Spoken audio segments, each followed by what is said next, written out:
notice that BOR is canceling the Thursday releases Yeah, out of the Aspinall. yeah. Yeah. I don't know what they were thinking. I mean, they know, we've had these meetings, we've had these discussions, they know 14,000 is the magic number. Why they would even This is- push yeah. the 15, I'm just dumbfounded by it. There's a bridge at, going out to the prison camp, the railroad bridge. The two metal rungs underneath are underwater. I drove out there. Oh, did you? Look, yeah. Yeah, I thank God that we had the high flow down that one first, Mm-hmm. that washed all the crap down, because if there was stuff floating down that thing now, with the way that is, Yeah. we'd be in trouble. Mhm. Last night, coming down Surface Creek, I mean, it was a steady stream of debris flowing down that thing. Well, the Gunnison River, when it's coming by, you can see Yep. a lot of logs coming Yeah. down. There were like 8 foot Yeah. by 24-inch logs going Yeah, down Surface yeah, Creek. yeah, last cottonwood, night. huge cottonwood limbs Hmm. running down that thing. Yeah, it's,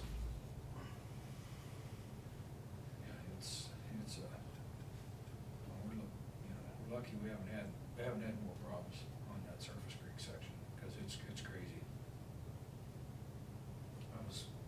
Last night, I was out feeding animals, and all of a sudden I hear a snap. And sure as heck, it snapped a tree, probably about a 15-foot tree. Snapped it, fell down, another log came along and snapped it again, and then the whole thing went down the creek. Just washed the roots right out from underneath part of it, snapped it off, there she goes.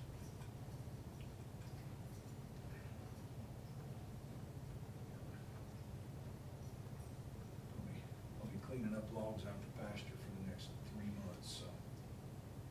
Somebody else's firewood you get to collect. Yeah. Go get a wood stove just to deal with all the firewood.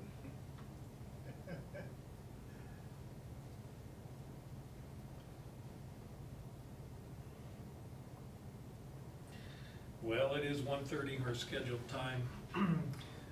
This is a Delta County Board of County Commissioners work session for the revised 2021 land use code. Carl, thanks for prepping us today. I'm going to turn it over to you. We're going to start, gentlemen, with chapter 4. Okay, so I went through and just for ease of kind of trying to highlight the areas where there were changes, took out the strikeout and then highlighted the areas where the changes were located. So on page 3, this is where the first changes occurred, where we deleted the street plans section out of subsection C2, and then in C3 revised the language there, try to make it a little more clear.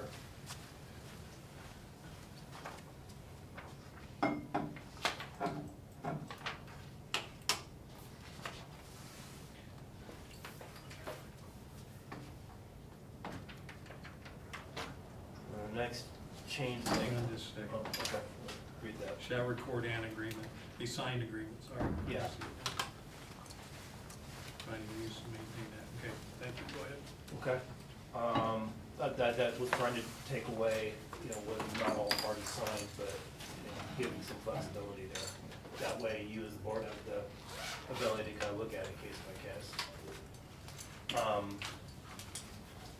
The next is the length of cul-de-sac. There was discussion to take it out, but wanted to show it there just to confirm that you want to delete it or not. I like your alternative language, I can live with that. Which one are we on now?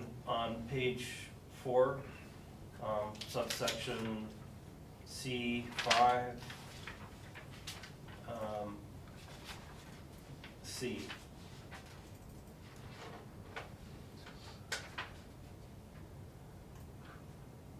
It's about the cul-de-sacs. Okay, so, page 5, okay. Mhm. Do you still have the one that has the red line on it? versus the I got the clean one version? you sent me, so.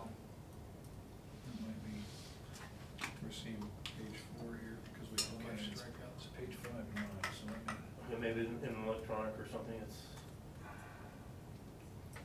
Is it it's the one you sent just? Yesterday? yesterday, yeah. That's the one I got right there, that's the one that's open. Okay. And it's All right, the- we'll move forward. The footer, Even the watermarks. don't the look right. footer has the date 5/17. No, this is, Would you like me to run a copy before we go too far, and work off of a hard copy, or? let me double check, let me reopen it here and make sure. It's too many strikeouts. It's not the right version. No, this is an email, so. No, unless it's stored in memory and it's overwriting it. Try saving it and then opening it. Or I can go and try to resend it, see if that helps. Take 5 for, make sure we have. Time out, let me, well, I mean, I need to know, because I'm going off all these that are sent, and if there's something I'm dealing with that's wrong, I need to know now, so.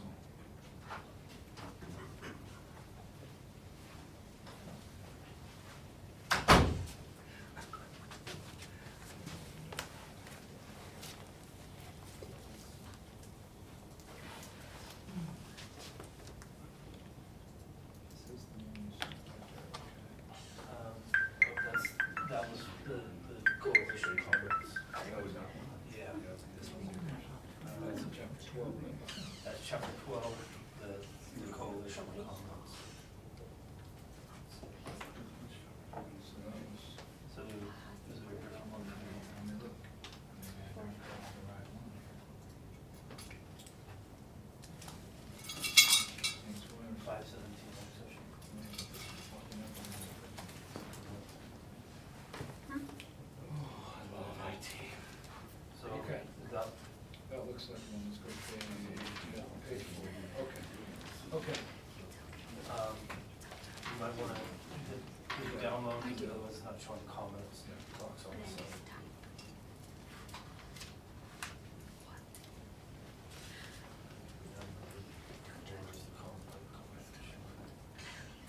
Yep, okay, so the next one. That's where we're at.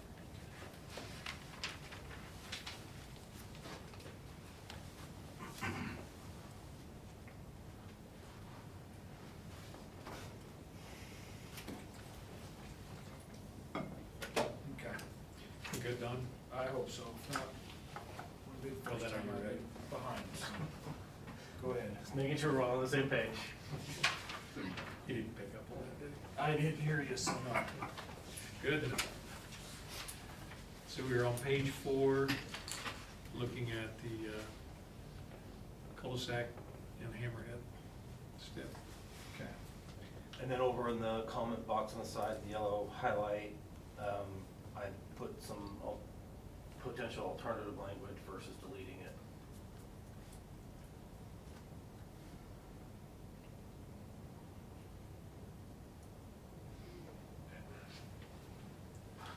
Mike? Don, what do you think the alternative? I think we just strike it and kind of leave it. I mean, it's gonna be, I mean, who determines minimum, you know? That's the challenge. I mean, granted, it's all interpretation, but, That's fine with me, just strike it. Of course, you like the language though. I like, because of first responders and snow plowing. But if that's you guys' thoughts, we'll go with that. Okay. See if we get public comments on it. okay. Okay, the next highlighted section is on page 5, section F under road naming.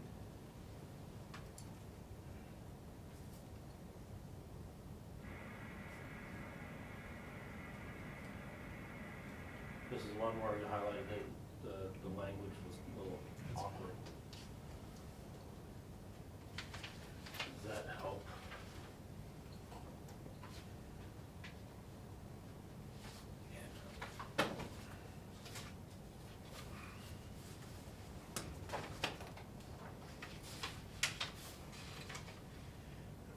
that kind of go along with the 911 directives about the three? That's my understanding from Carrie, yeah.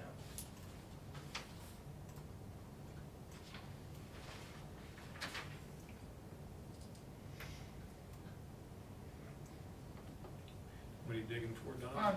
I'm just looking back at the 21 code. Hello, John.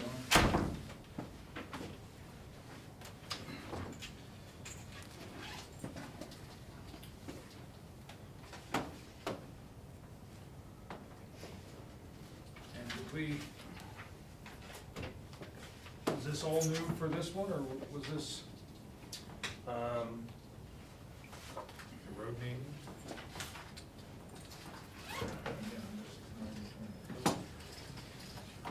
In 2021 code, it would have read, in cases where a subdivision will be, What section are you?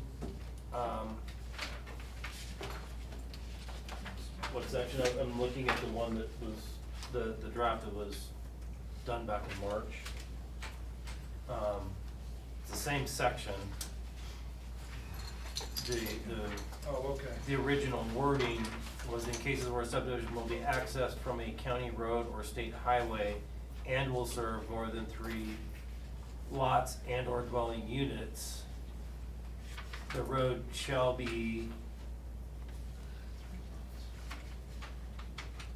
assigned.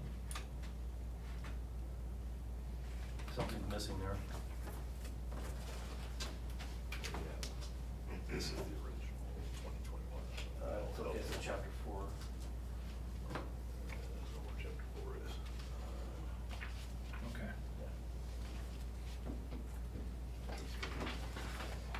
All right. This is Road meeting, so, Okay. I'll find it to this, I think, for this table. That's just a good cleanup, I thought, Don. Yeah, no, that's where it was, that's where I was trying to make sure. Section 2. Mike, anything on that section F? No, fine. Mike, you captured what we Road needed. name, okay, so it's this part.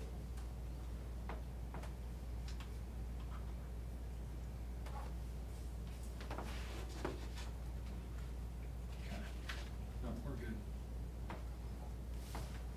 Okay. John, you up with us? Getting there. I mean, go ahead, I'll get it pulled up. I've got the older one there, so. Okay. Okay, the next is subsection G2, site-specific determination requirements. Okay. We got the when required in there, so. Yep, when required, delete that last sentence. And then address, rather than having the two similar uses, just referring to the IT manual or similar uses if not listed in the ITE. Yep. That worked.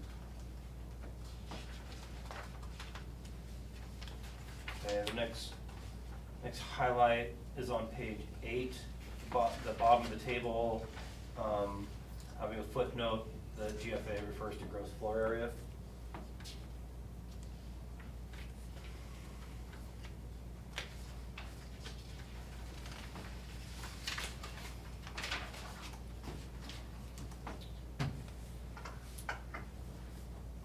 Page 10 is where we were getting into the water discussion under the utility connections required, section 4C, subsections 3 and 4.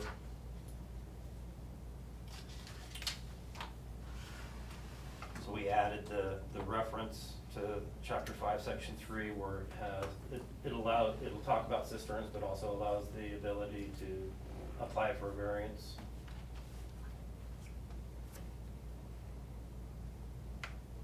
And then in subsection 4, specifying, we're talking about the areas within the growth management areas as illustrated in the intergovernmental agreements, not just everywhere. Okay.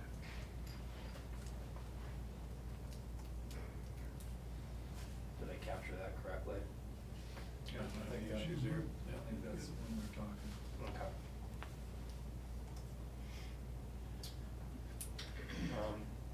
Page 11, section 5A2, rather than just focusing on the title reports, but including ownership and encumbrance or other documents.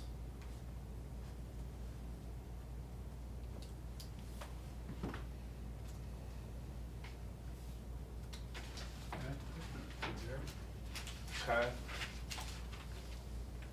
Page 12 at the top, resource area identification. The director may require a qualified professional to provide. Okay.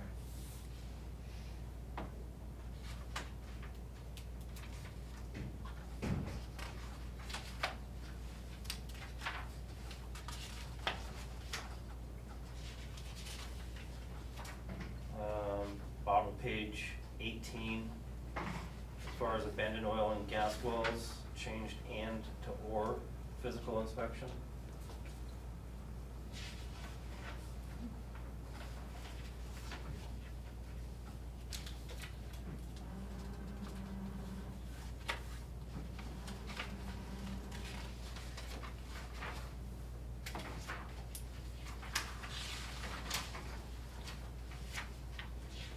Next page is on page 23, under abandoned mines and quarries, section G. In the evaluation, Wendell, you had a comment about multiple sources, so took out the specific reference to the best practices in abandoned mine reclamation and just left it as pursuant to the methodologies promulgated by the Division of Minerals and Geology. Did that capture what you were?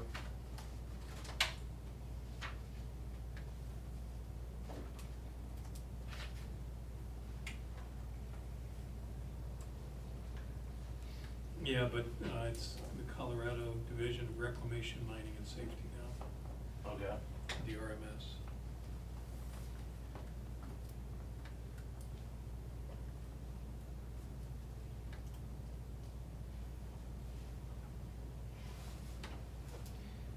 Yeah, that's spelled out in the next paragraph. Okay.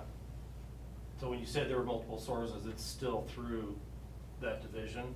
Yes. Okay. Then the next section,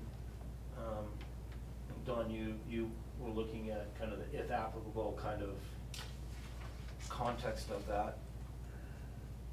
And where they're focusing more on mines that were unpermitted rather than just any mine, is that? You know, and that's, once again, back to, you know, just so we're not,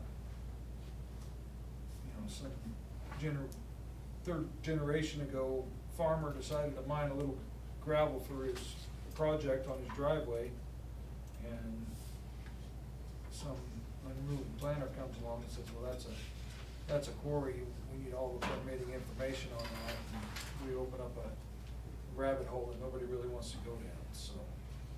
Okay. I was just trying to find language that brought some common sense into it, that, you know, it may be required, not that it has to be done, you know what I mean? Mhm. Because there's, you know, we can't hamstring ourselves, because, you know, there's mines, quarries out there that need to be considered in some of these applications. Right. But I'm sure not every application, so. Did you want to keep that last phrase, and an inspection by the division should be requested? I changed shall to should. I would even put it to may be requested.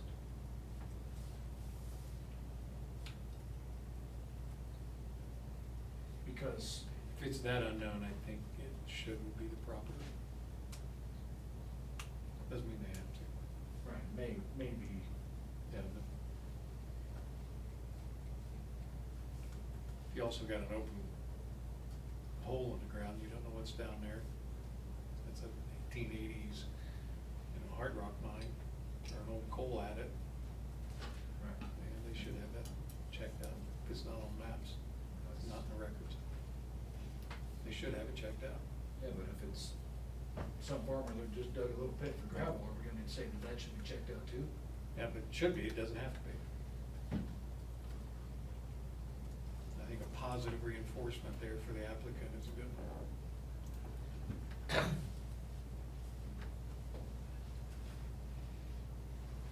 agree shall's not the appropriate, but What do you think, Mike? Well, Should or may? Well, in the words above that, it says it may be necessary to contact. And then the CDR, M, and S, and an inspection by the division should be requested. So if you contact the Reclamation, Mining, and Safety, why would you contact them unless you wanted some information from them? And if they send you saying, yeah, that was just a gravel bar, not the big deal. okay, moving on.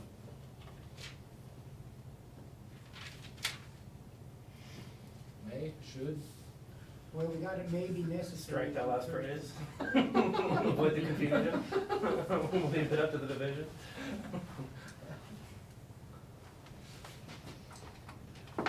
Mike, this one's all yours, you pick them. We defer to you, Mike, you Okay. decide. I think it's all right the way it is. Because we're not saying that we have to contact them, it may be necessary to contact. And why would you contact them if you didn't want more information?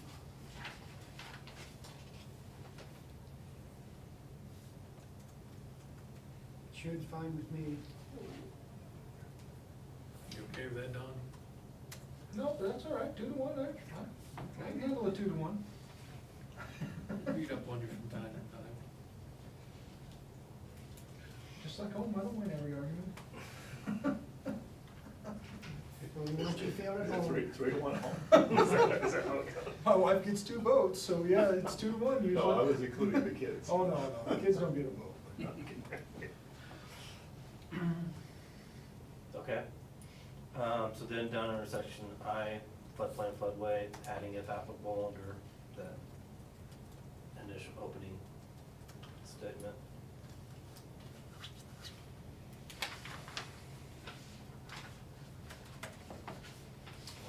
Page 24, stormwater management plans, instead of all, if required.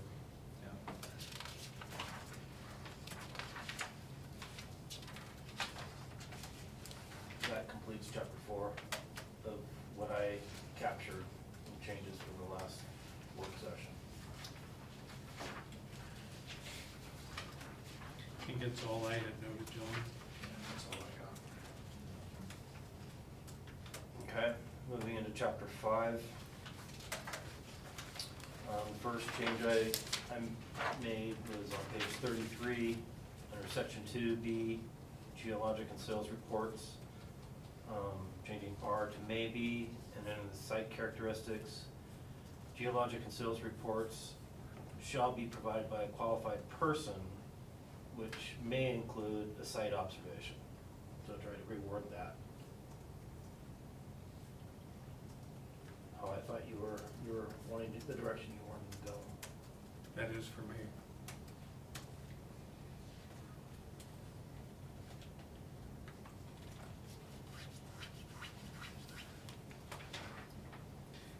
QP determine whether a site investigation is necessary for that or not.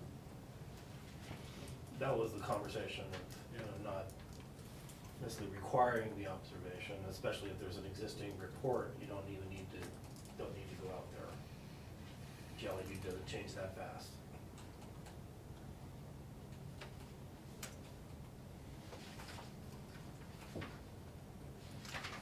Okay.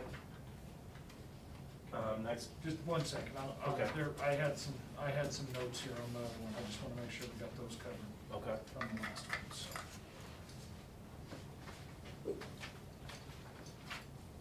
Okay, go ahead. Okay. On page 34, subsection C, drainage report, instead of are required, may be required. Page 37, fire protection report, instead of shall be reviewed, may be reviewed. Those were the changes that I had, but there were a couple other, in that comment box, there was a couple items that were brought up. One, to delete the definition of shall, and that's in chapter 14. I just wanted to flag that and note that. But then also, relative to the cisterns, there was a conversation about having a standard plat note, about that they aren't, in drought years, there may not be water available. So I drafted some language to consider. Notice to property owner or sisters using home water is not sustainable and could be a liability in drought years if hauled water is discontinued. It's a shot at it. I'm not sure that captures exactly what we were talking about, but I tried to get the gist.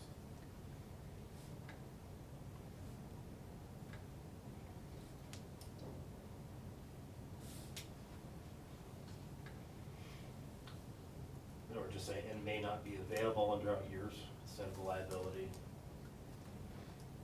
Yeah, I wouldn't want to put that on the plat.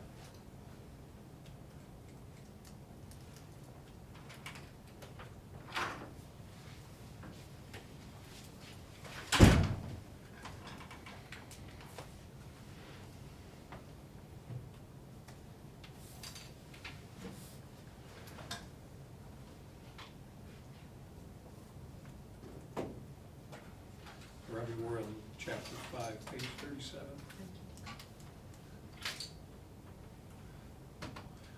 What do you think of the plat note, gentlemen?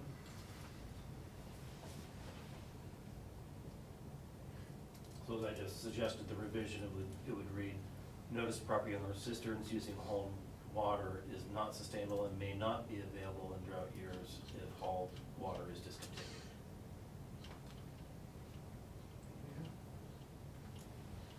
Yeah. That, I think that covers what we were trying to get out there. I mean, there's still time, you know, we get into chapter 12 and put that out there, you know, might get some comments on that. Okay. And that's all the changes that I had captured for chapter 5. Is there anything else?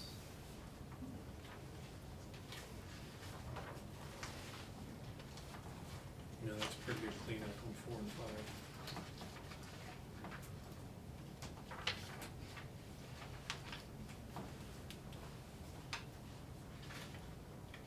Okay. Are we ready to go to chapters 7, 8?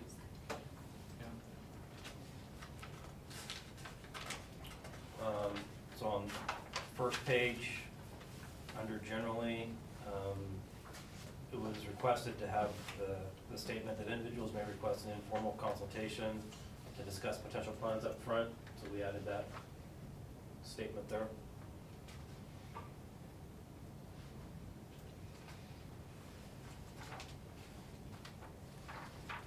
I will just note, it's also addressed on page 2, under the initial application, there's a section there for informal consultation, but this was just to reiterate that up front.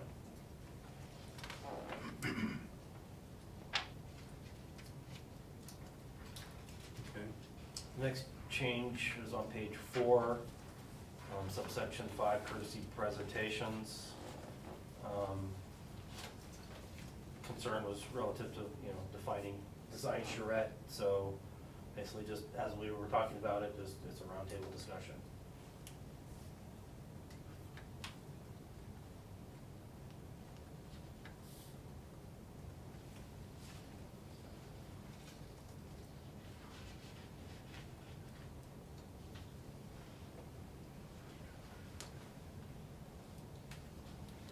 It's fine with me.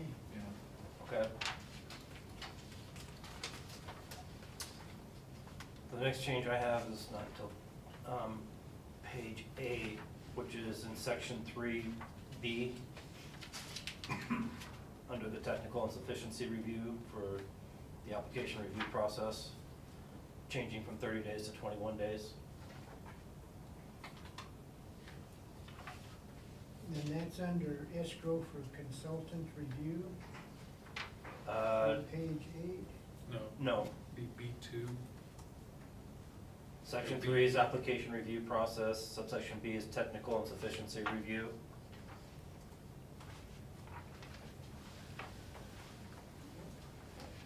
Technical insufficiency review, section B. Keep going a little bit.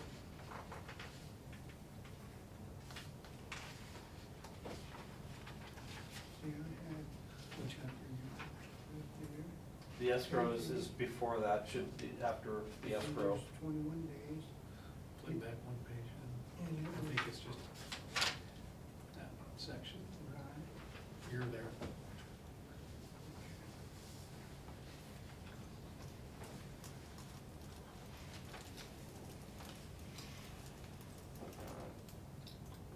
After that, on page 9, under section 4A, relative to referrals, the discretionary referrals, added a sentence that the director shall notify the applicant of the intent and reason for said referral at least 7 days prior to referring the application. This came out of discussion. There was the referral process, and felt that it was relative to the discretionary, why, if the director does make that determination, why is that the case? And having the applicant, giving the applicant the opportunity, then if they want to, they can appeal that determination.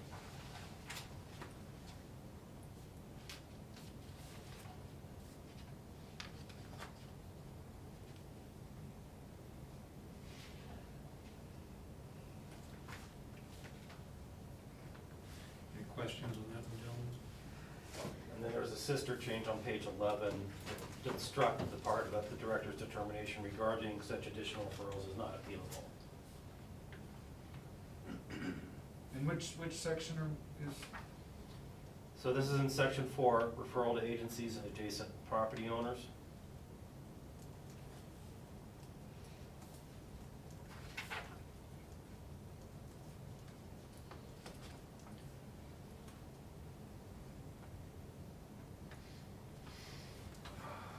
If you're not on the current version, the pagination is way off. well, but I don't have the red line version.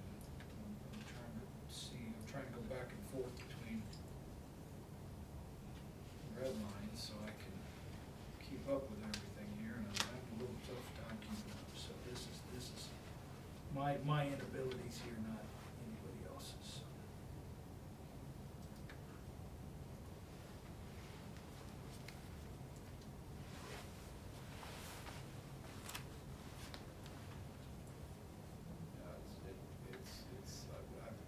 I've got the other copy here, it's more. Trying to go back and forth here, trying to keep up with all my notes. That's my challenge. Just change yours, the 7-day Before setting up for, setting the intent and reason before the. If it's a case where it would otherwise be required. Right, no, I understand, yeah. Okay.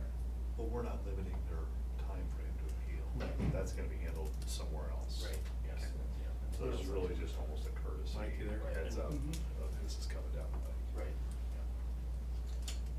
Right.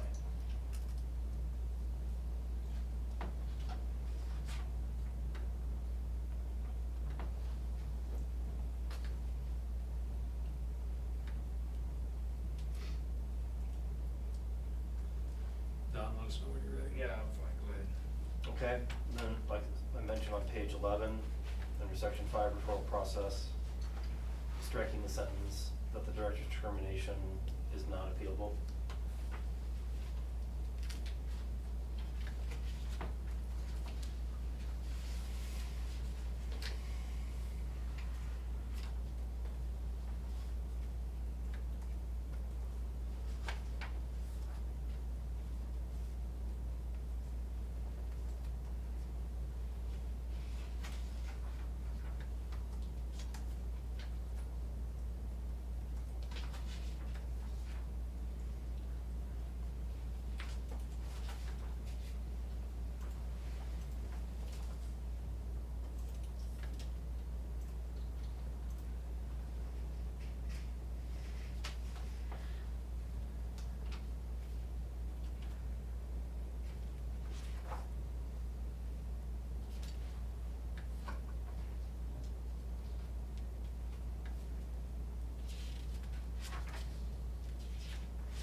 On page 13, under subsection D, type of public notice required by application type.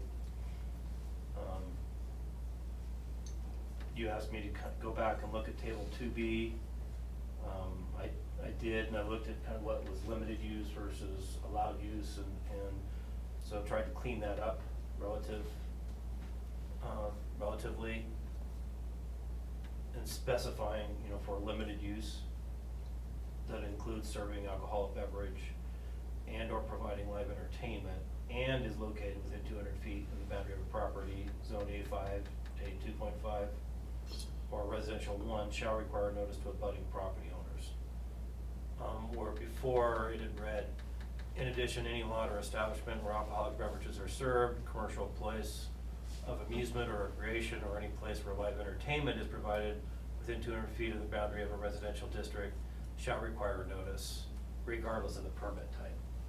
So this is now speaking specifically only if it's a limited use. So it would not affect, agricultural wine tasting, and vineyard, home business, up to 4 rentable rooms. Those are all allowed uses, so they're not under the limited use. As well as special events and hunting and fishing club.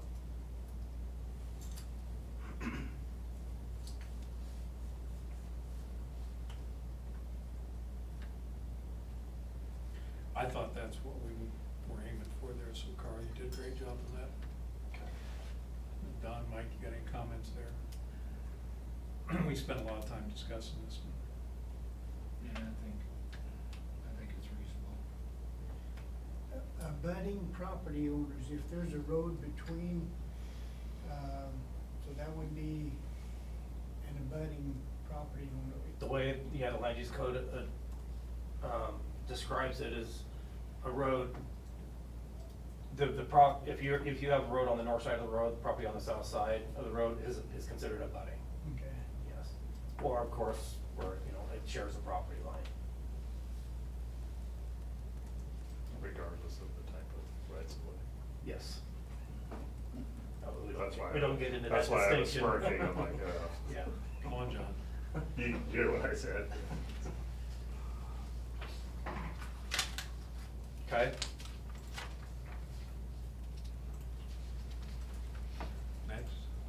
Next, page 15, under neighborhood meetings applicability, wanted to clarify that it does not apply to the limited use. So use the parenthetical for conditional use, preliminary plat, and rezone. That's when a neighborhood meeting would apply. Basically, when it's going to the planning commission and then onto your board.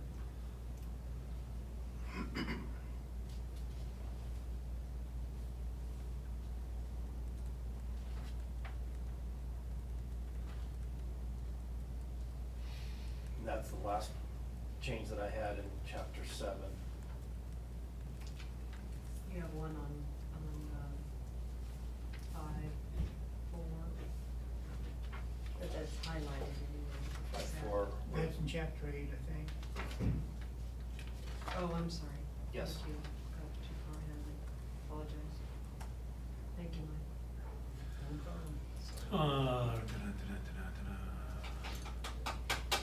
So, We're hearing from the planning commission that they don't want the neighborhood meetings to be held at the planning commission. Should there be a statement to that effect in here?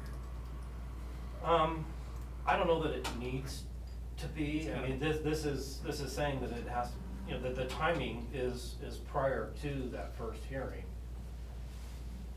So,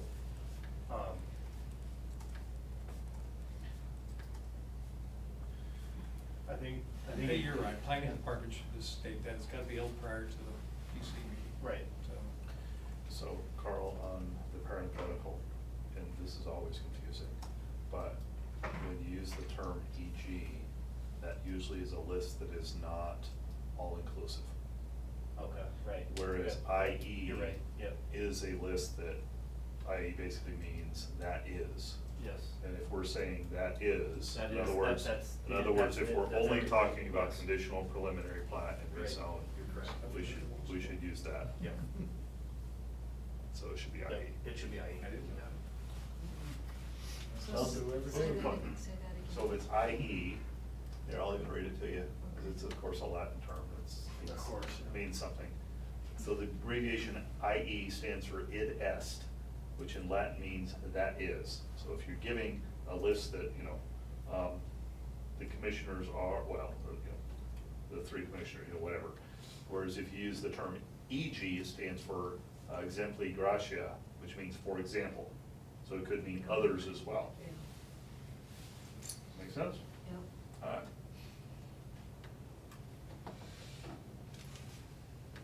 Okay. So I think in that situation, if that's the only three you're using, you It want is. to use IEs. Yeah, I agree.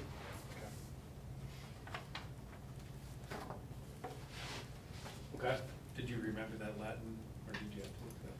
Oh, I remembered enough to say, hey, I better look that up. Think about- I'm just saying think there's a about- difference think about between what it said. IE and EG. That's yeah, right. Right. I'm impressed.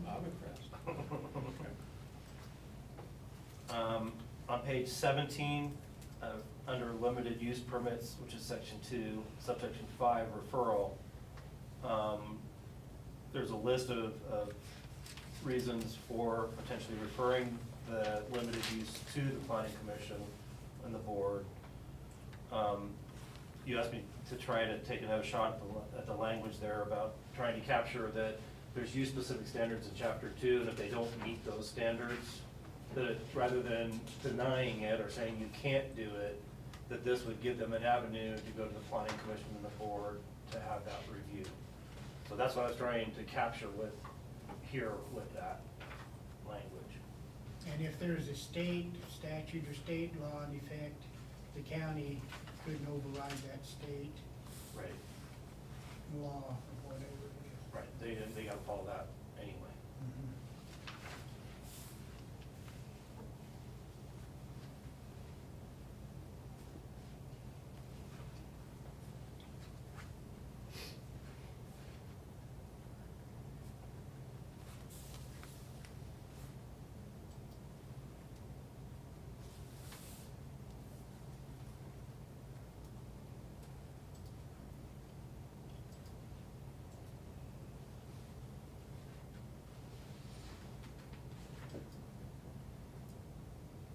Again, that's our getting the yes scenario there. Correct.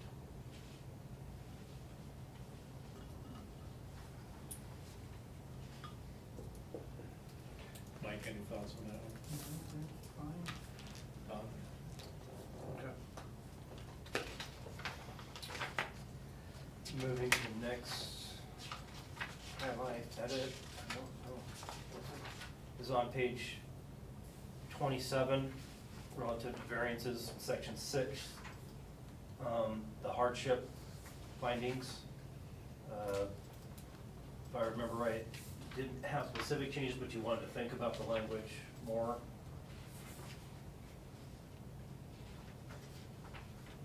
So these are how we'd look at what qualifies as a hardship, creating some definition around it.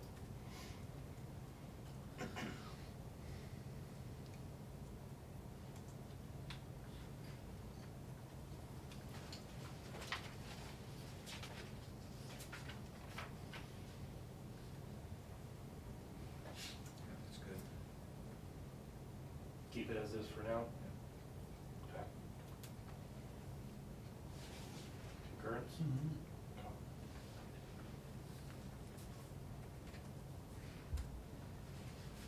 That's the last change I captured in chapter 8. Is there anything else?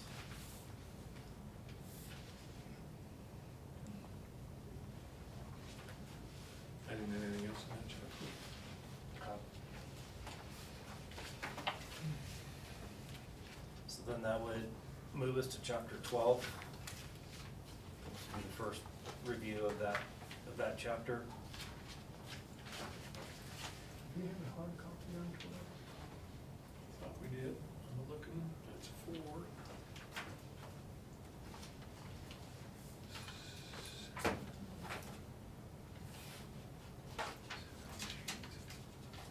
It was sent out for your last meeting, so if you need me, I can go run a couple copies real quick. Got the hard copies. Let me thumb through here one last time. Okay.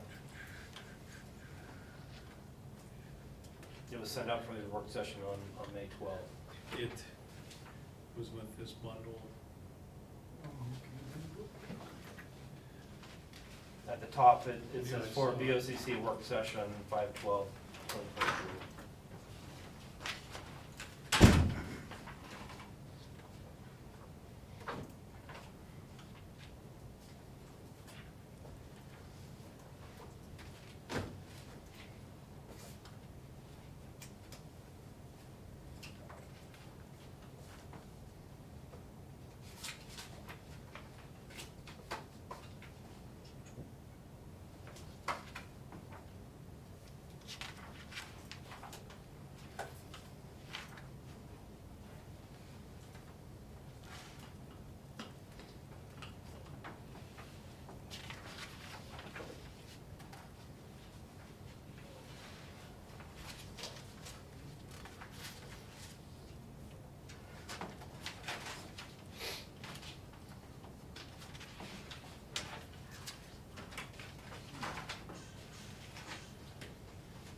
You there, Mike? I think so. Don?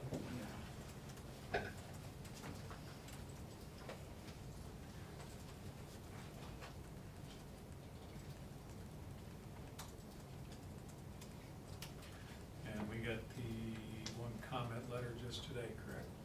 Correct, from the coalition, yes. Think we're ready?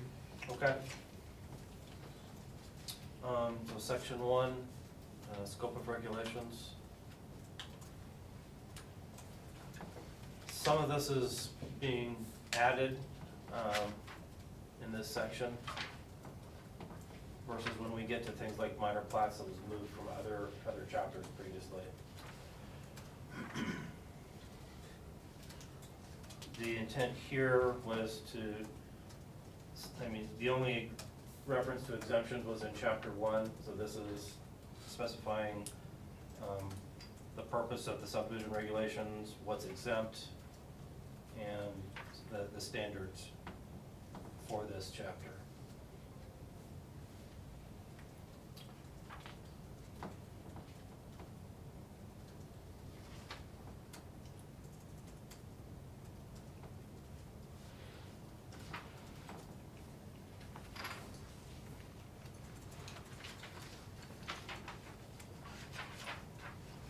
So, scope regulation,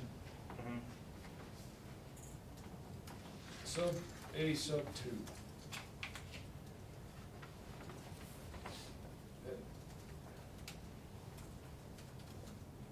doesn't apply, but then it does apply, but then it doesn't apply, but then it applies again. It just seems like the wording of that could be better. Am I?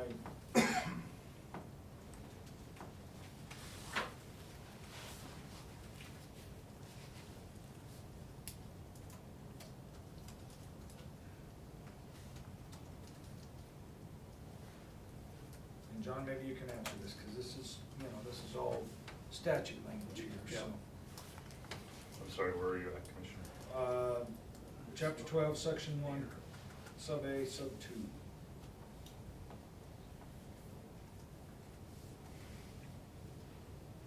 These regulations also apply to divisions of land 35 acres or larger where the statutory exemptions listed in blah, blah, blah CRS or D do not apply. However, CRS blah, blah, blah may apply. Regardless of size. Right. I thought we had worked on similar language somewhere else. Carl, is that basic concept reference somewhere else?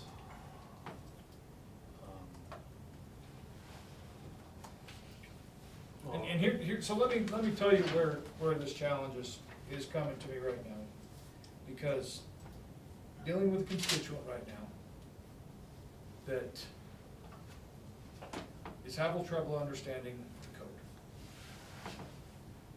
And so we're immersed in this thing, we see this, you guys see this.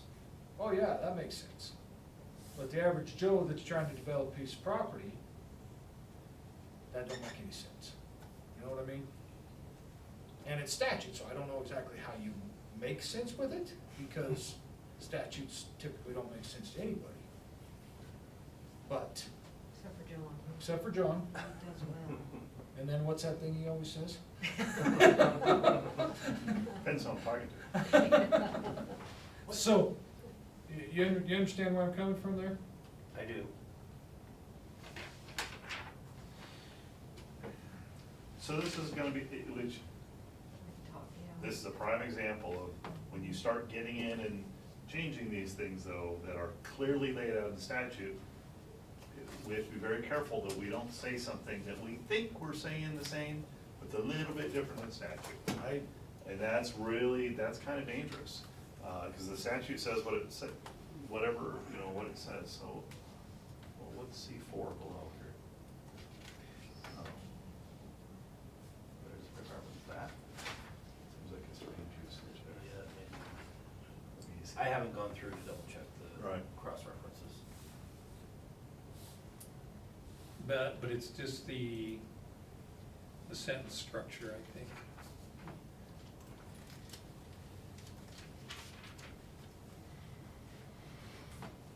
And I'm trying to gin up a way to make that more readable.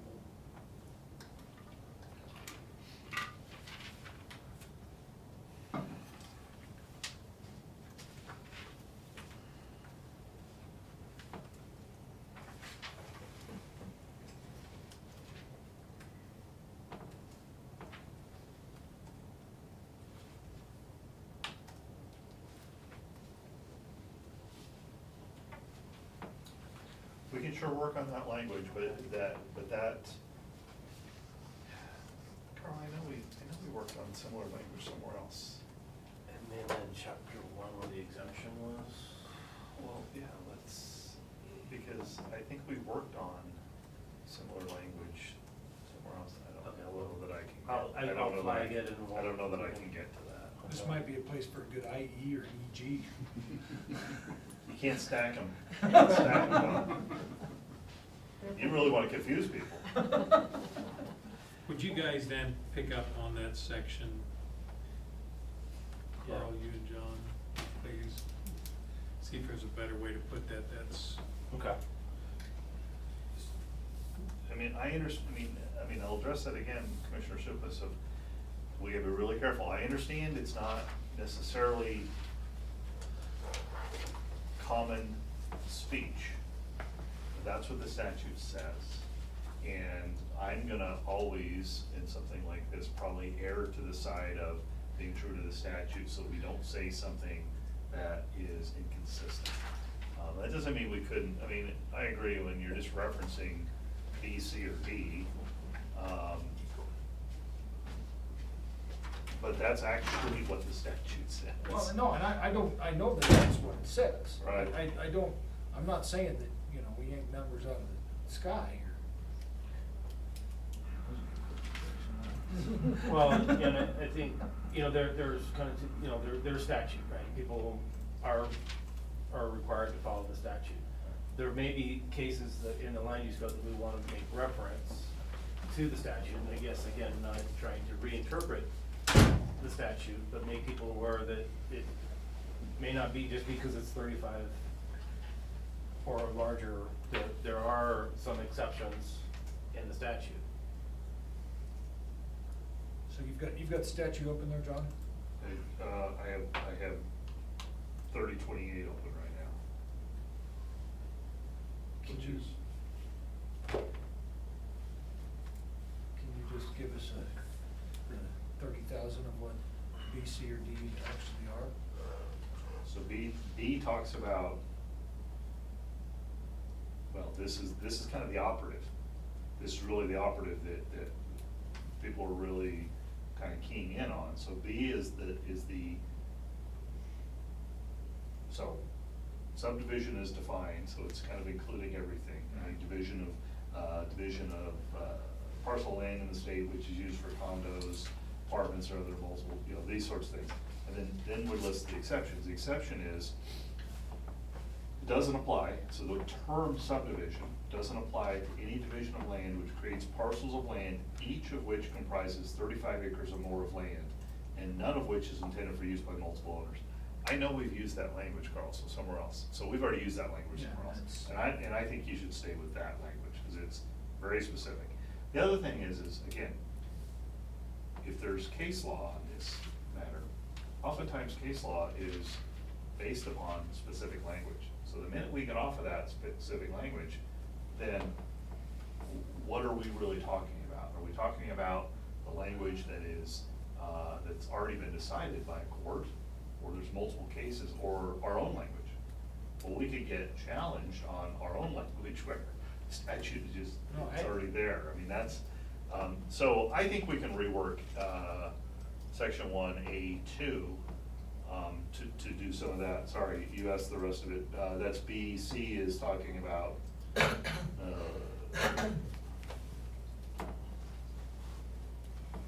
well, it's super long. It gives a bunch of different examples, but it has that language that unless somebody's doing this to, for the purposes of evading this part one, you talk about that, well, that's come up a couple times, kind of one-off factual situations. And D is, well, it's the board's exemption when the board determines that such division is not within the purposes of this part one. And you guys see that, for instance, when we buy a right of way, a road right of way, and somehow it splits some stuff up, there's language in there that, hey, that's an exemption. Those are also, well, they should be pretty rare, but sometimes it just makes sense. So that's what B, C, and D is.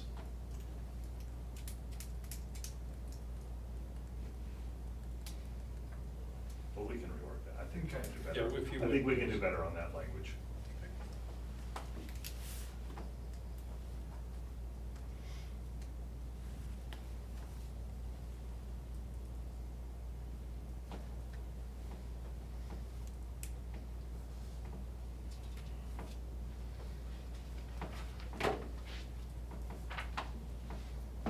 I mean, we need to remember, if fundamentally, we don't get to decide that. No, and, I mean, once again, once fundamentally. again, I'm not trying to, invoke, case law here. I'm just trying to find some way to make this, more usable to the guy that's coming in here to do some of this property. That's my call. Do you want to use Commissioner Kuntz's approach of an example? I said IE or EG. Well, no, I wasn't saying it that way, but I was saying before, I don't even remember what it was, a couple weeks ago or whatever, as an example, that is that. Well, But I could make it, I could use one of those Latin terms, if you'd like, if that makes you feel better. Just stab at it. I mean, I'm just, like I said, I'm just trying to, like I said, after issues I've been dealing with today, I'm just cognizant that it's not always. I don't think anybody's making an argument that it's absolutely clear, but it's what the statute says. Right. Kind of like when you're a little kid, what mom always says, because I said so. That's what the attorney says. Well, statute says. Well, see, I would say that's Is that because, mom or dad? that's because what the, that's what the, well, I guess that's what the state has told us. Yep. Okay. Anything else in section 1? We got an hour left, and I'd like to get through all of 12.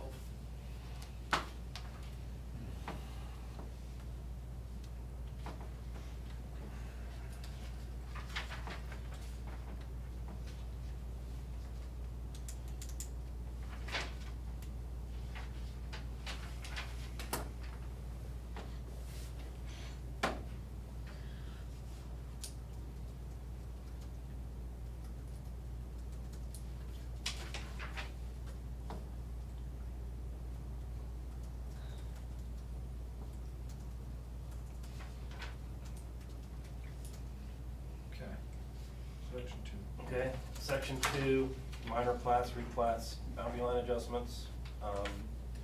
This was moved from a different section where it spoke to, instead of boundary line adjustments, it talked to lot line adjustments. It is recognized within the land use code that the boundary line adjustment is not a subdivision. But there's a lot of discussion at the planning commission with the surveyors about boundary line adjustments. The surveyors were suggesting that you adjust a property line and it shouldn't even come to the county. Don't need to look at setbacks. Planning commission didn't agree with that. You know, when you're, at least the line that you're adjusting, you're creating 2 new legal descriptions, so you are making a change. Even though there are still 2, you start with 2, you end with 2, you start with 3, end with 3. You are changing the legal descriptions of those properties. Where you're changing the property lines, you could go from having a conforming setback to a non-conforming setback by moving that line closer to an existing structure. So that's what we're trying to get to here, is that when we're looking at the boundary line adjustments, we're looking at, are we creating issues here through that adjustment?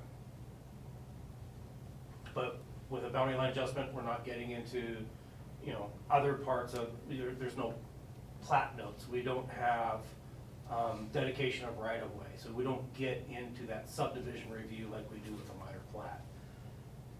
It's in this section because it's subject to administrative review like a minor plat. It just isn't subject to the same standards as a minor plat, if that makes sense.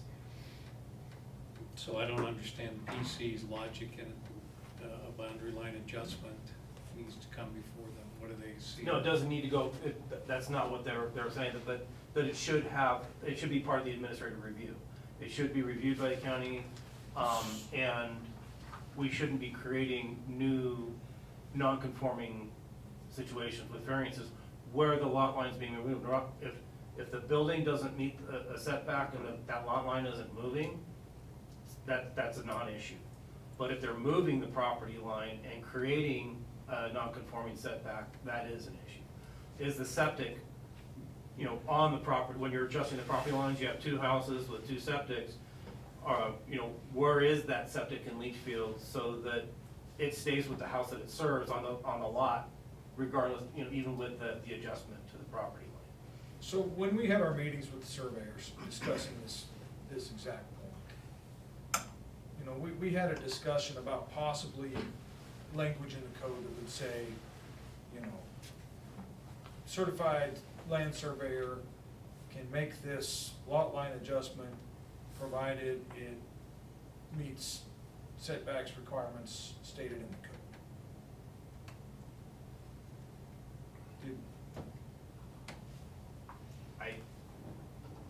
I don't remember landing on that. Well, I don't remember landing on it, but I'm just saying. Yes, that was the discussion. That's what the surveyors had. Yes. I'm just trying to, you know, Yeah. we spend a lot of time talking to surveyors, trying to come up with language that they would agree with also. And that was, you know, that was just one of the points that I remember we discussed trying to, and I'm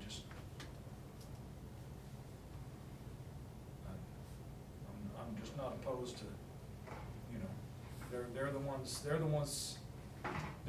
are professionals, they're the ones with the liability. And as long as they can do it, I mean, Well, we don't have any surveyors on staff. They're So- professionals from liability for the legal descriptions of the property, not setbacks.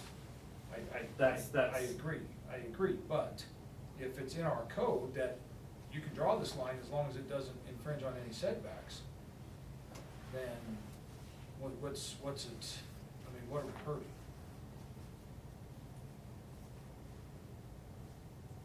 So you're suggesting that if it's a boundary line adjustment and it doesn't affect setbacks of an existing structure, then it would not be subject to review, but if it's a boundary line adjustment and it does, then it is subject to review. Exactly, and that was one of the things we discussed with the, well, No, well, yeah, so that was what we discussed was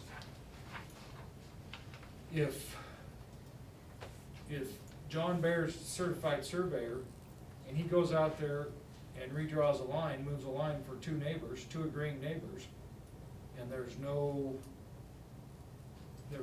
setbacks, no easements, no restrictions for where he's putting it. Statutes give him that right to do that.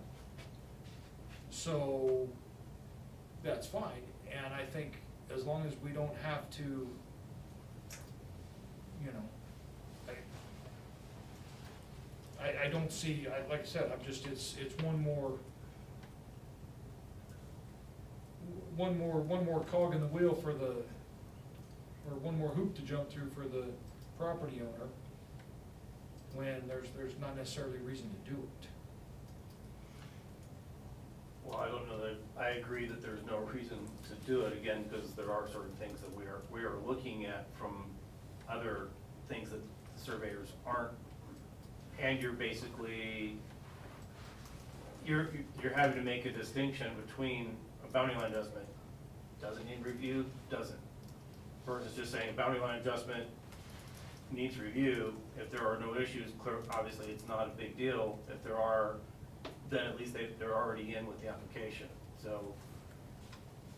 Carl, are you talking about, is it ever talked about reviewing for mortgage companies and that sort of thing? On a boundary line adjustment? Yes, mortgage companies do want to see, we've had mortgage companies specify if there's any change to the legal description, they want to see it and they need to sign off on it. Property owners can really get themselves into a bind if they just start calling surveyors, start adjusting lines, both with mortgage companies, with title companies, obviously with easements that are not readily visible, or even if they are visible, if the surveyor doesn't put those on the plat.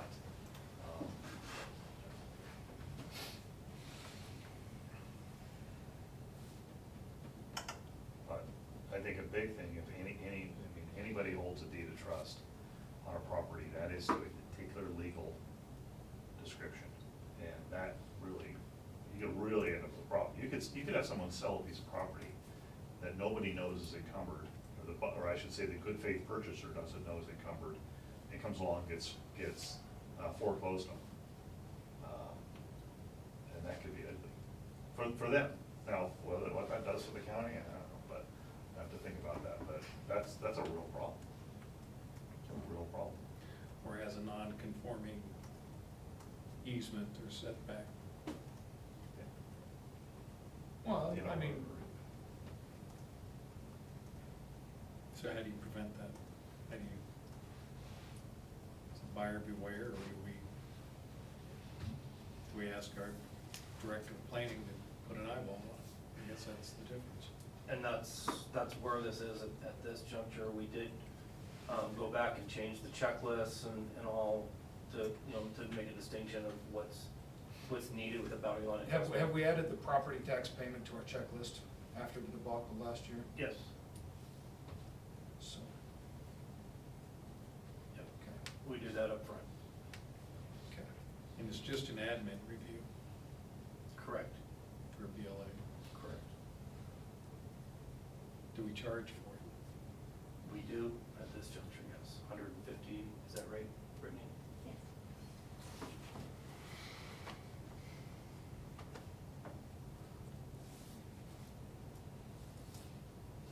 Like I said, I'm missing pieces of my rear end from one that happened at the end of last year still, so I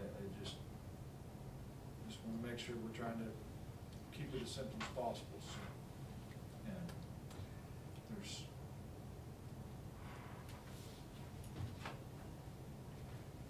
bureaucracy doesn't always make it simple.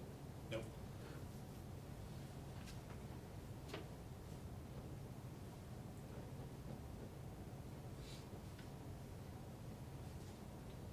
They can prevent, to get an eye on it, just simply a relatively quick eye from planning staff. Well, but okay, so that's the term right there, though. Relatively quick, you know, and that seems to have been some of our challenges is, you know, and Carl and I have worked on addressing some of these by the time, you know, it goes to this department, it goes to this department, it goes here and here and here. Mhm. Next thing you know, we're months out. So, I just, yeah. And I hear you, and I'm not addressing that, that's administrative management, processes. But a quick review of a boundary line adjustment, I think would prevent so many potential problems in the future, for decades and decades potentially, so. And that's a policy position there that we gotta figure out. Mike, where you at on Yeah, this? this is policy stuff. Well, I think the admin review is a good thing, just because the surveyors don't know which bank owns what piece of property, and like you say, you start making those adjustments, and then here you come along with buyer beware and buy something that thought he was getting 40 acres and he gets 39 or whatever. But I think a quick administrative review could head off a lot of problems down the road. And like Don says, the operative word is, you know, quick, how customer service is a very good topic. We'd like to keep that level of service there so that it is quick, so they can be an answer. So Carl, hearing the discussion here, we're coming back to, again, a timing issue on this. I just wrote timeline, yeah. Could we add something in here that would, this admin review has to be done in X number of days like we've done elsewhere? We can add that in, yeah. Would that satisfy some of your concerns, Don? It would definitely help, because, yeah, like I said, it's just, In other places, you know, we put 7 days or 21 days. Right. Here, if we put 7 days, it'll be 7 business days. So we need to address that in these other, Well, 7 days versus 7 calendar days, 7 business days versus 7 calendar days, that is different, right? You know, calendar days includes weekends, business days do not. because in the administrative review, it'll be 7 business days. Because you're not gonna review it on the weekends or holidays. Right. Or it's 5 business days and effectively that is 1 week. Yeah. I'm looking at you on what you think your department can get this done in. I mean. And we'll see if we agree. I mean, I think that initial review, whether it be a minor plat or a boundary line adjustment, minor plat is different, let me move that aside, because that is a subdivision, and it does require review by other agencies. But a boundary line adjustment, or even a replat, I'm gonna kind of look at Brittany, because that's where a lot of it is gonna fall. 7 business days? I think that's reasonable. So let me just draw, this is not anything, just the court system struggled with these same for decades, struggled with this same concept of 5 business days, or 5 days, or 7 business days.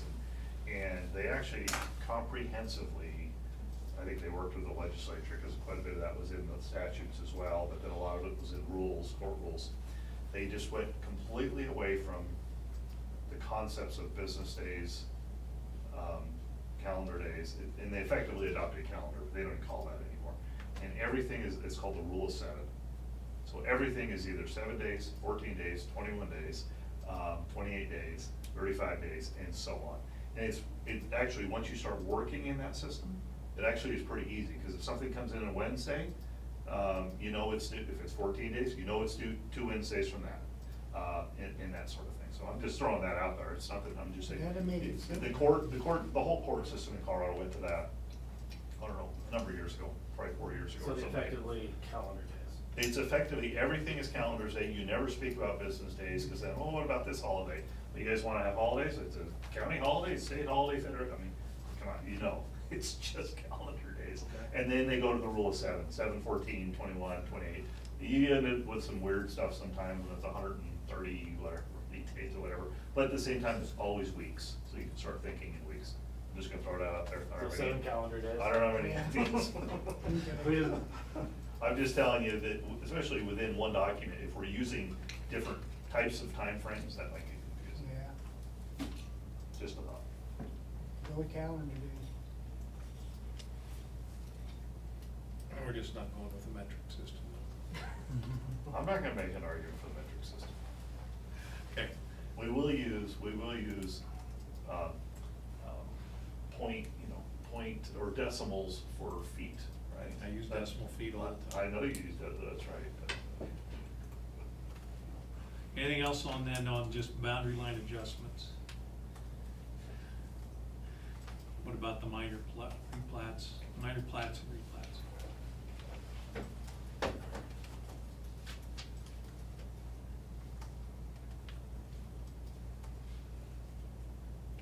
Don, I'll look to you on this one.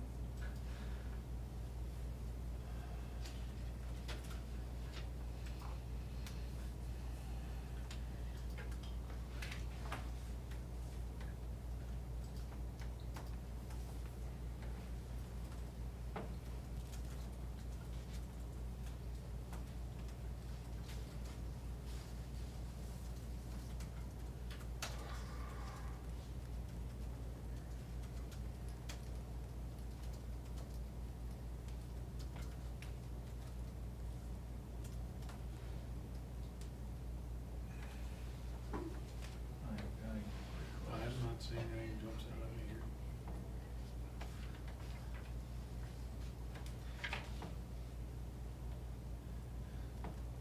I would like for our surveyor community to spend some time on this too, when we get done.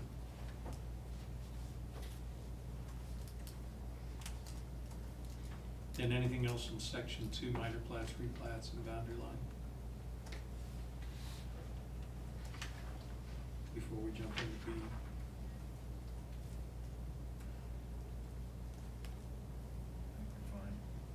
Great, Mike? Yep. Go ahead, Carl. Okay, section 3, preliminary plats. So this is 3 or more lots or parcels in the subdivision. I thought we were gonna jump through admin review. Oh, sorry. Anything else there? I thought that was, okay, so you're talking about subsection A, so going to subsection B, the administrative review process. Yeah. For minor plats, replats, boundary line adjustments.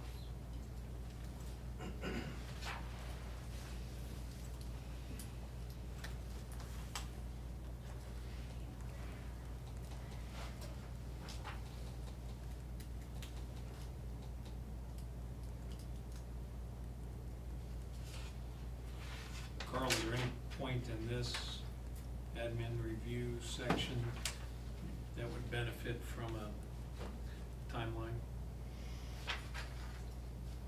Well, I think just as we've been talking about timelines, chapter 7 does get into timelines, so some of that's built into there.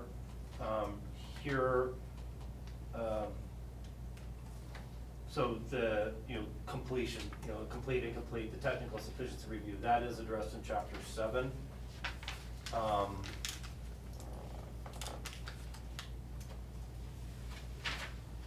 Under number 3, where it says, the director shall promptly provide written notice, if you want a specific timeline in there versus promptly.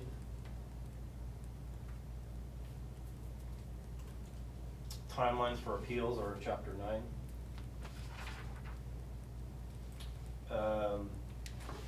The timeline of the county surveyor to review has been problematic, not recently. We've seemed to have worked that out, but. Have we gotten any farther, John, on the actual plan forward on the official county surveyor, contract surveyor, or is this just something we're just going to continue as is? That was on me to draft, kind of a scope. I did an initial draft, I don't know if I sent it out, did I send it out? remember. That's sidetracked. Yeah, I don't remember seeing it. I have drafted it, I can get that out. Okay. Okay, just depending on who reads it and how they read it, making sure we're offering the contract up as a public option, you know? Right. I'm encouraged to put a timeline in there for our county surveyor.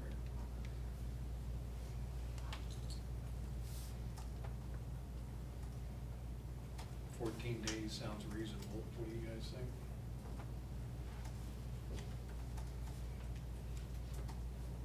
That is, I mean, that is, to me, that is, should be doable in all cases. I mean, you know, there's been some times when they've gotten backed up, but, for what they're revealing. Mike, Don? Yeah. 14 days, calendar days. Right? Decimal. Good clarification. Well, and I'll incorporate that into the scope too, so whoever's looking at that knows what the Okay. expectation is.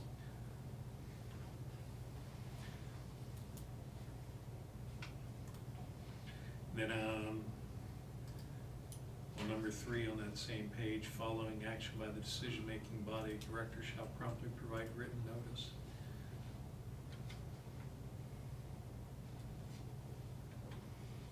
Any need to put a, Immediately?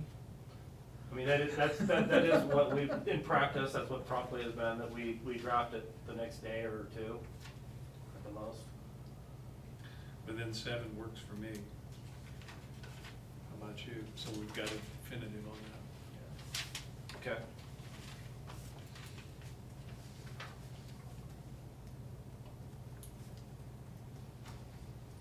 So it's not open-ended.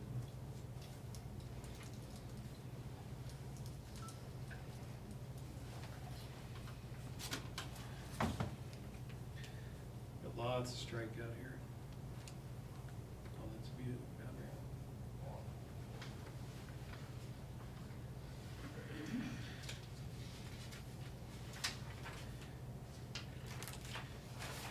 Anything else on the administrative review process, guys?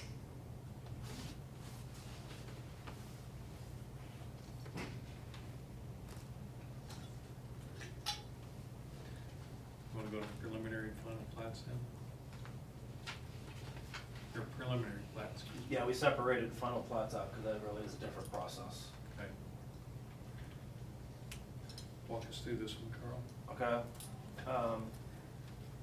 So a preliminary plat is 3 or more lots or parcels. It goes through a similar process, a subdivision process. It does go out to referral agencies. The main difference here is that we have the different design standards. One, if it's a clustered subdivision versus a standard subdivision. Didn't do a lot of change to the standard subdivision design part of it.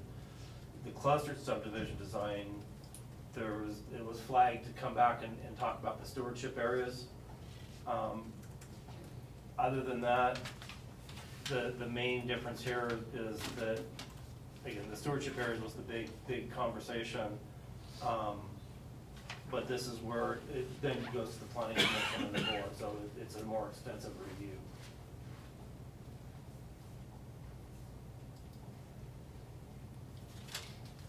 Sorry, going back to boundary line adjustments, I'm just reading my surveyor notes, they talked about not putting easements on, did you guys talk about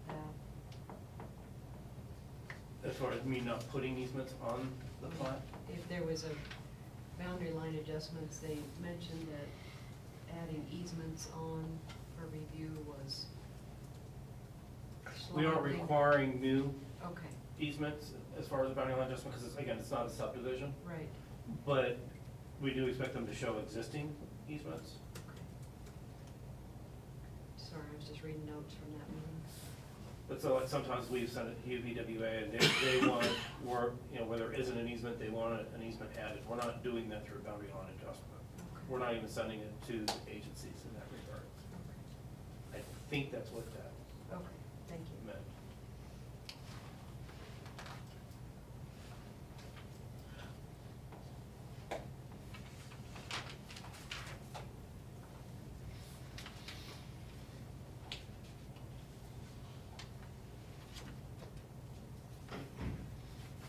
think your cleanup under the clustered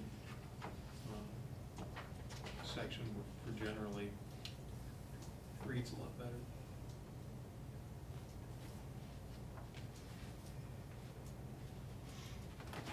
And under the cluster, under the design objectives, it wasn't just protecting irrigated ag land that's significant. You know, that still can leave room for interpretation of what's significant, but.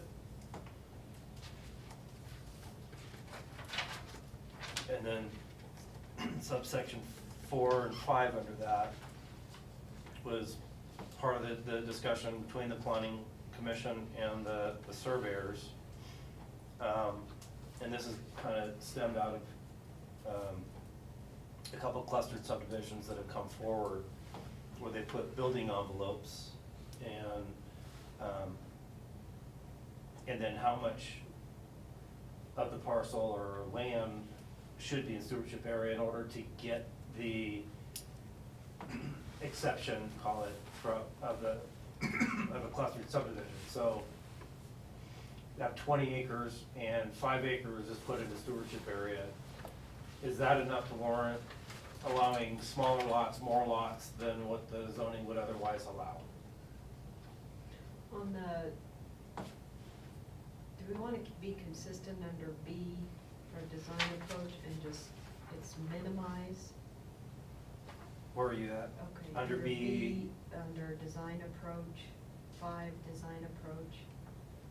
And the first 4 have a void, and then you go right to minimize. Do we want to be consistent and minimize impacts to irrigated land, minimize impacts to wildlife, minimize clearing? Versus the void, you mean? I'm just asking. Yeah. Do we want to keep it consistent there? You're not gonna always be able to, in a cluster, always avoid. I think that's You can minimize. right. I think for 2 through 4 that works. And number 1, flood hazards, you don't want to create a lot that's entirely in a flood Right, hazard. Right. So there, I think, but, I mean, as long as there's a buildable area, I think is what we're trying to get to. Right.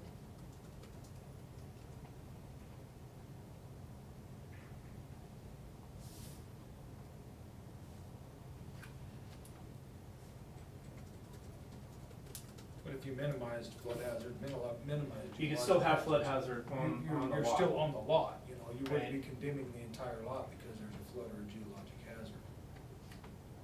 Right. Agreed.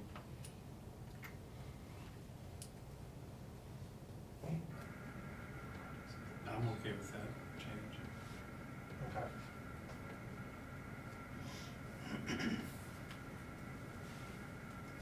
Mike? Yeah. And then just above that, the strikeout, the stewardship area shall be designated as tracks, that was a request of surveyors. But it will also get into, you know, this change was already being made now, ahead of having the bigger conversation about stewardship areas in general. So let's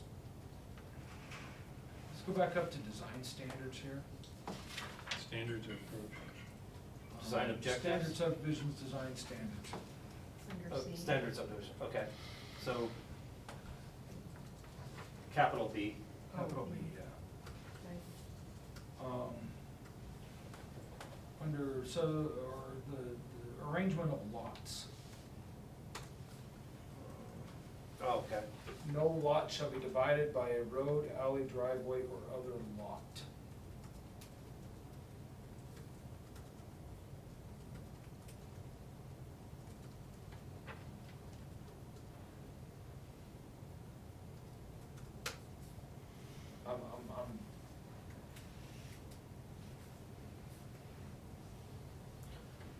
I don't know. I think the other lot, and we have some lots that are really funky configurations, or, you know, round and, Right. you know. Driveway though, and there's a lot of driveways that go through parcels, and we have easements that go through parcel, from one parcel to the next. We don't have any alleys that I'm aware of.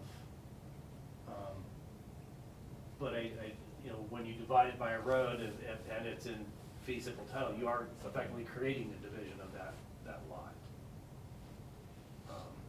Those are separate lots, by Right. definition. Right. And it says no lot shall be divided by a road. Isn't that struck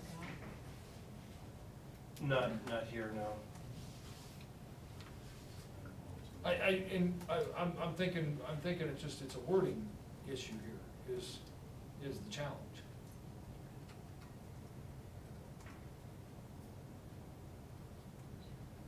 How would you say that should read?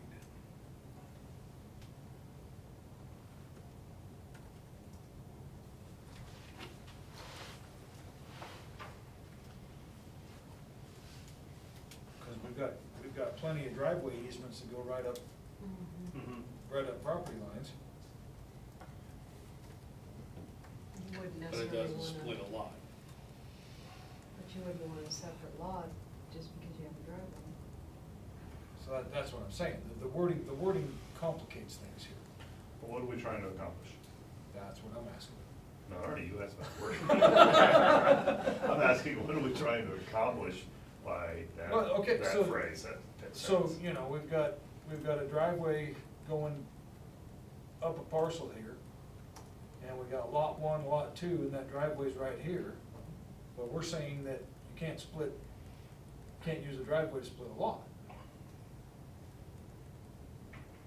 No, It it'd don't- be it don't- splitting lot one. It's saying you can't have a road, it doesn't make sense the way it's written. Mm-hmm. It doesn't make sense the way it's written. And the use of the term, even the use of the term road is not sufficiently defined, because a road can be a private road, which is, I think, perfectly fine, to be honest, on a lot, right? Really, very little different than a driveway, by definition.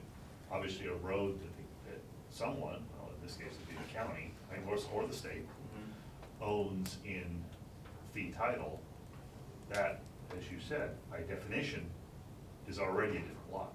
So that's why I say, what are we trying to accomplish by that sentence? And then once we determine what we want to accomplish, then we can try to create some language around it. To me, what it's trying to accomplish is just having cleaner lots. You know, just like the first part, even the municipal county boundary line, we have some that are that way, and it, you know, when it comes in, we do try to work on that, on cleaning that up.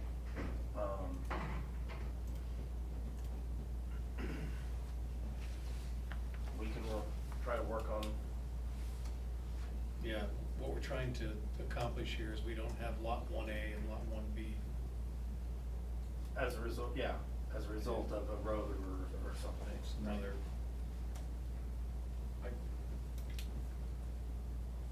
Maybe it's my minimal comprehension of the English language, I just think it could be better. let's remand that back to review. Kind of take a stab at it. It's a good catch then. I mean, I didn't know I needed an EG until today, so obviously. We can tell your kids. In Latin. Tom, It is. just roll it out at dinner or something, right? Work it in the conversation. It is, and something bless you out of me.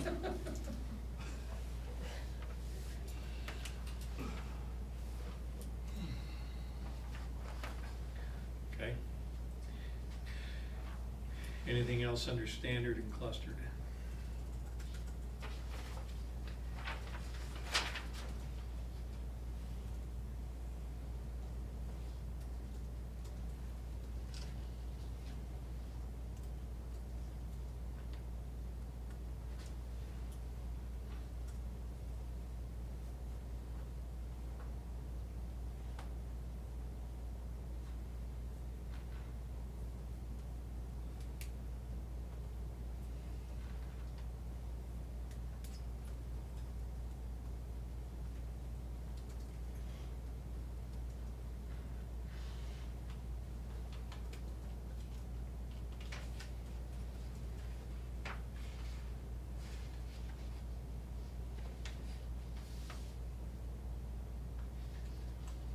nothing else. we're gonna- Lots, dimension and geometry, You can see that. under the clustered part, under the lots. Okay, so it's the clustered one versus the standard? Right. Okay. Right.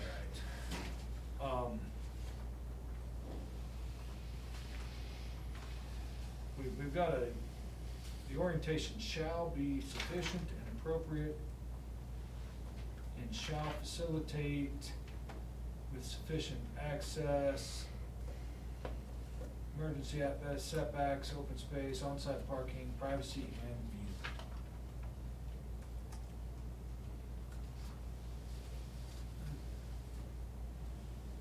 A whole lot of shalls that you might not be able to achieve.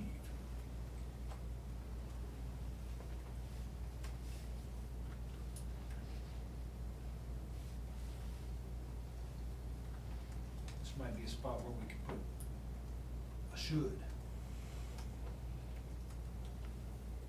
Or would it just Possible. put a period after development?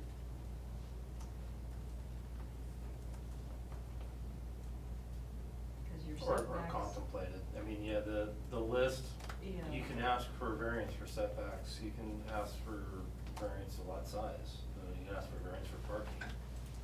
But the rest of that is covered through other Right. names, so if you just put a period after, yeah, contemplate.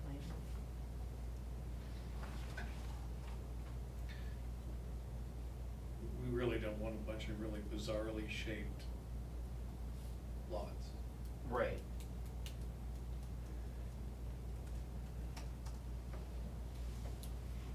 I mean, But then, once again, I'm gonna throw out, it's their property, if they wanna make weird shaped lots.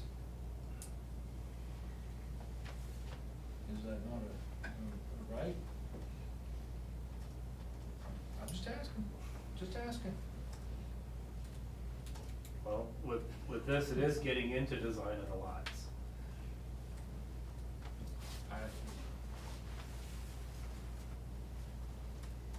I agree with Robbie, a period in there, and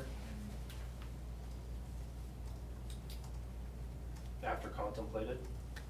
So the lot area, width, depth, shape, and orientation shall be sufficient and appropriate for the type of development and use that is contemplated, period. Period, I could live with that. I hear John moaning. No, I was actually moaning of every time Don says, I agree with the attorney, or agree with John, there's a big chuckle in the room. And Don just said, I agree with Robbie, it was silent.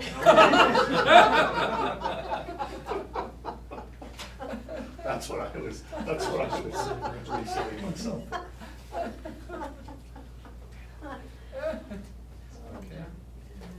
Glad you brought that up, John, because you're absolutely right, nobody ever says anything when they say I agree with Robbie. I mean, We just all nod, I mean, agree that's with just like Robbie. standard, That's you know? right. Yeah, and if you believe that, I have property in Arizona for you.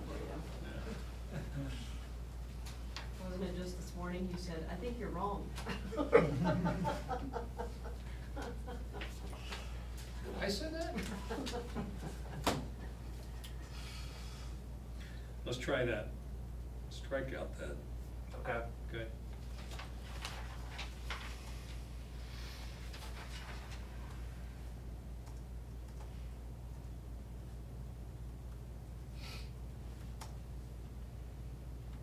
Anything else in A, B, or C? Standard subdivision design, clustered subdivision design, standard. Under that same one under lots, dimension geometry, number 4. Mm-hmm. The building envelopes?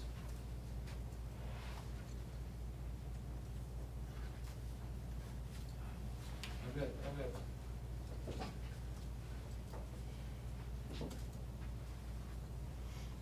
Are we still at the 1 acre here? What's the, I've got different scratches. Yes, still 1 acre. Okay, You good with that? that's what we've got. That's Okay. that's what's for your consideration, yes. Okay, all right.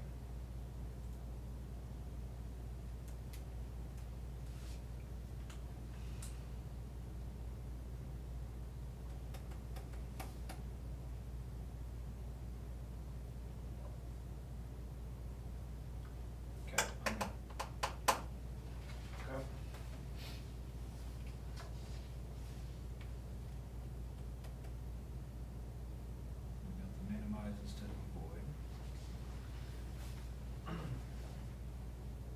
numbers 1 through 4 of subsection 5B. Yeah.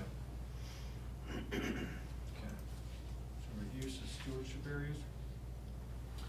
That one we didn't do a lot of change with, just knowing that we were gonna come back and have a bigger conversation about stewardship area. We haven't gotten into to changing that, but if you wanna venture into that at this point. I mean, there has been general consensus that stewardship areas need to be, there's some work to be done there. Some people feel that it's an impediment to doing the clustered subdivision, the way it's worded at this juncture.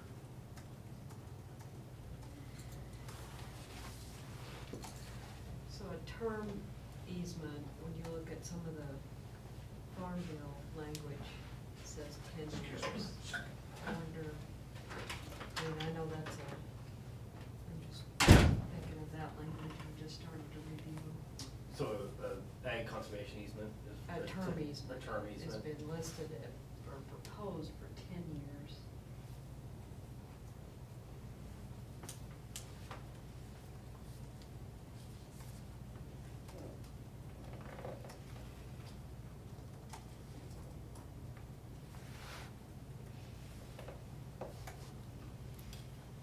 Goes by years.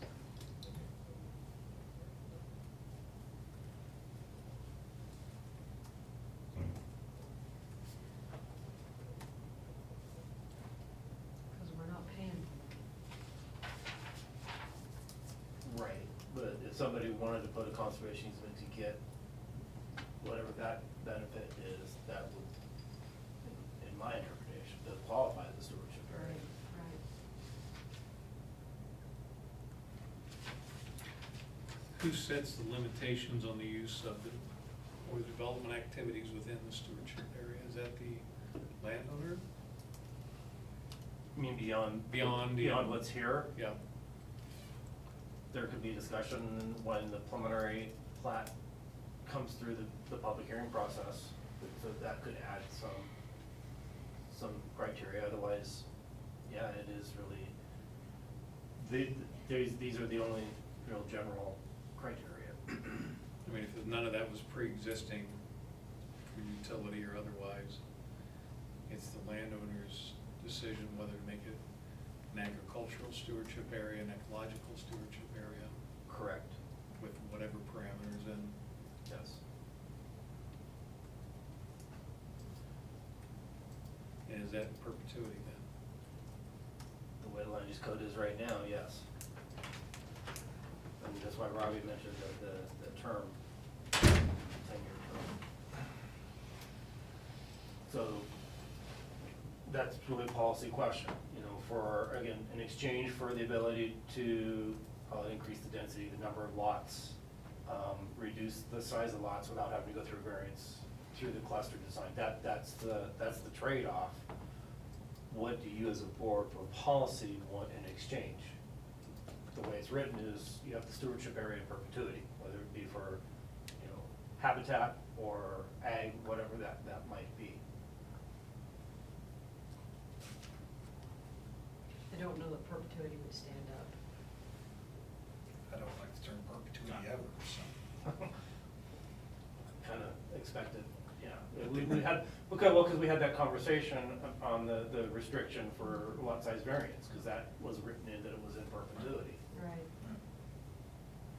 At Well, is it- minimum, there should be a hardship variance on review of stewardship areas. Right. Is it in perpetuity, I mean, is the way that's written now, is it in perpetuity? Or is it in perpetuity unless it comes back through another process? Through another I guess, subdivision yeah, process or you- something like that? Um, So I think that maybe already is the way it kinda is, but it would have to come back through some sort of process, Carl. I mean, Yeah, would it be- yes, it's approved that way, I guess. Until unless it's approved changed. different or changed, yeah. Yeah, until it's changed. Okay. So I think Because there's. I don't see the word forever or perpetuity anywhere. Right. I mean, and that's different than like a conservation easement, because we're talking about, these are similar type concepts, right? That would actually be something that is filed on that title, you know, and, well, typically but typically held by even a third party. Yeah. Or something like that, where nobody really can touch that. Whereas anything we do in land use, realistically, can be changed. I mean, that's probably an overstatement. But realistically, No, yeah, a new application can come in generally.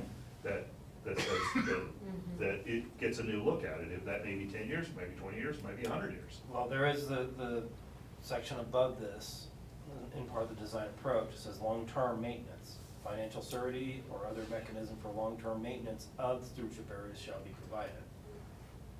What is long-term? But that's, well, I know, but that's guaranteeing that a developer who's saying, hey, I want a stewardship areas, and whatever benefit they're getting out of this code, that they're actually setting it up to last for a while. They're not, it's not just, you know, bait and switch type of thing, and then we're gonna see the same application 2 years later with.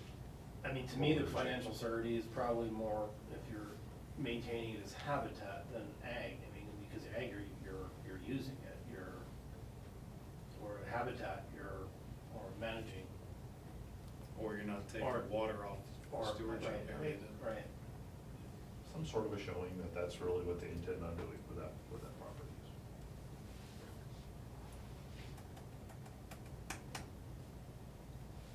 I got a hard stop here in about 5 minutes, so you guys can. Well, I don't think we're gonna get through stewardship area in 5 minutes. So this might be a good place to stop and regroup for the next. Okay. So, Is there something you want us to work on under this?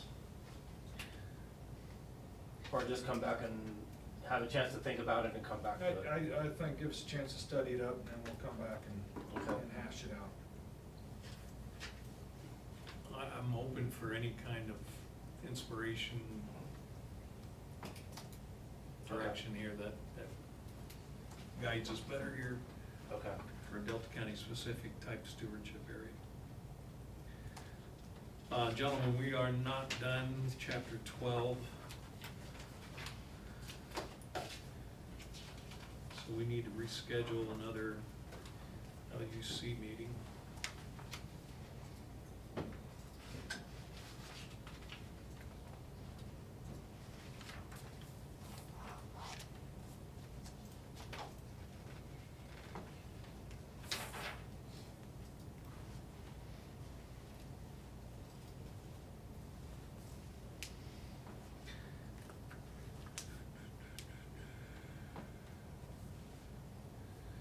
How about June 6th after BoCC? That'll work for me. I might have a meeting at 1:30, we could do 3 o'clock.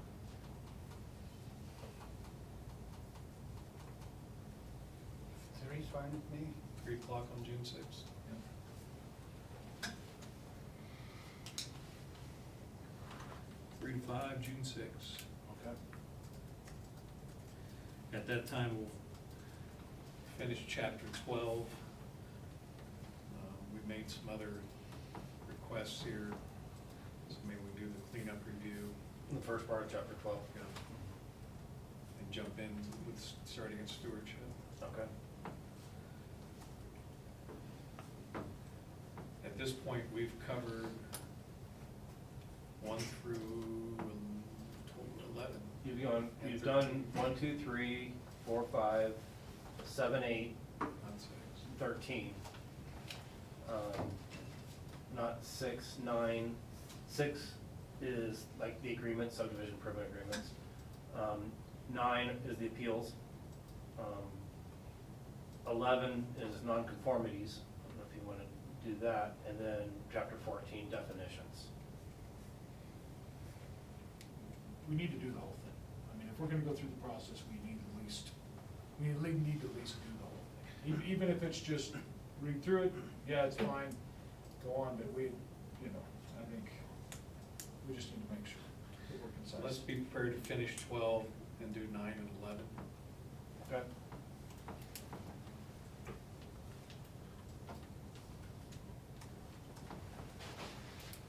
Okay. Okay. Don, you need to add? Nope, I'm good. Thank you, everybody. Sorry we finished a little early, but we did finish a little early. Mike, thank you. Yeah, no problem.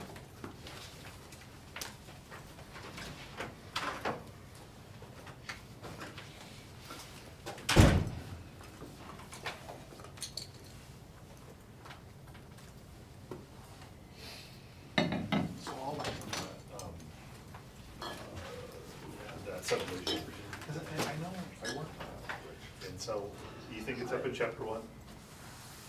Let me, Okay. And I might be able to find an email where we would have sent that one. yeah, okay.